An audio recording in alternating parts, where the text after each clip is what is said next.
जा रही है। इधर खाला अलग अलग लगाई हुई है कि हिस्सा तो लगता है हिस्सा सुनते सुनते मैं पागल हो जाऊंगा। अरे हाफिज साहब, आप कहीं जगह से तो रास्ता नहीं पड़ा है, इसलिए तुम नहीं जानते।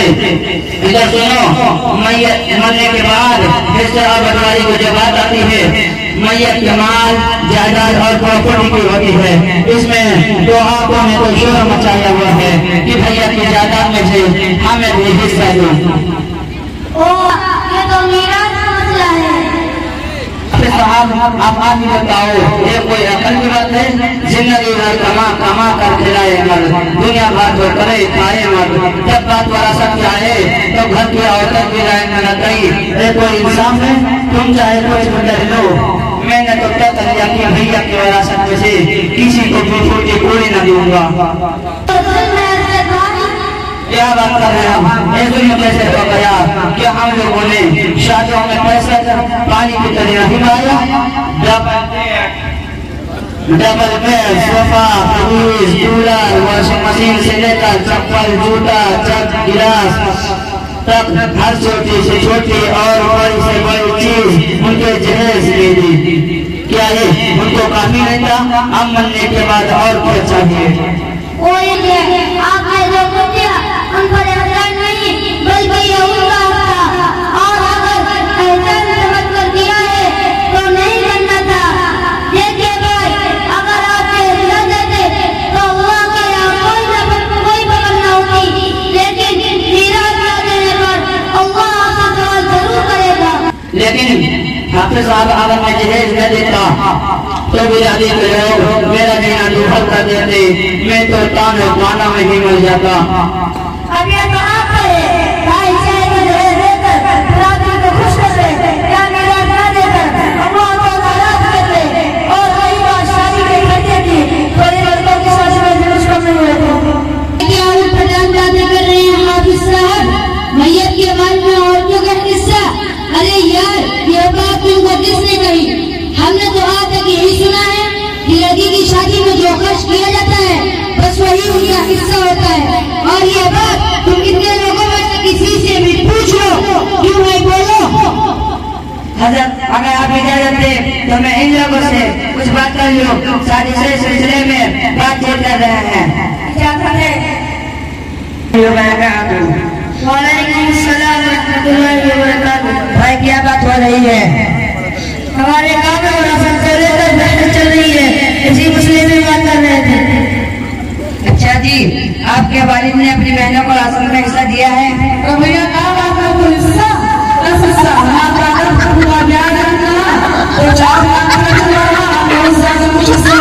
अच्छा, अब आप बताइए, आपके फुफड़ों को कुछ हिस्सा मिला है?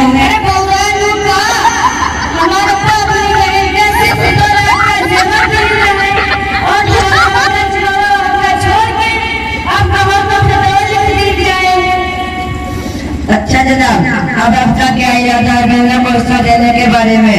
अरे इरादा का कुछ बताओ। हमारे बहने का भी आखिर है और अपने में छोड़ है। जब जब अपने जाओ अपने गेम में फैल जाए। अब अगर ज्यादा लगती है तो भरे दे जाए, वो बचा है। देखिए, ये लोग भी तरह की बातें कर रहे हैं। अगर औरतों का हिस्सा होता तो किसी को तो मालूम होता। भाई सही कह रहे हैं हाफिज साहब, आपको बात बता रहे हैं। ये मेरी एडी बिल्कुल नहीं है। मैं समाज सेवा करता हूँ, अक्सर उठता बैठता हूँ और मैयत में भी शरीक होता हूँ, लेकिन आज तक मैंने किसी के घर में ये नहीं देखा कि वो मैयत के बचे हुए माल में से औरतों को हिस्सादार बना दिया जाता हो। फिर यही बात कहाँ से आए? और जहाँ तक विरासत का मसला है तो हमने उलमा इकराम से यही सुना है कि उसमें लड़का लड़की दोनों का हिस्सा होता है, लेकिन लड़की का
वालेकुम सलाम व रहमतुल्लाहि व बरकातुहू। मौलाना साहब खैरियत से हैं?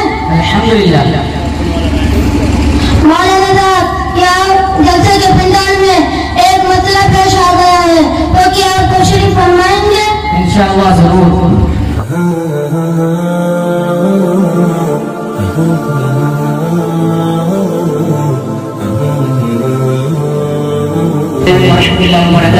वालेकुम सलाम व रहमतुल्लाहि व बरकातुहू। और किस मसले पर बैठ चढ़ी हुई है?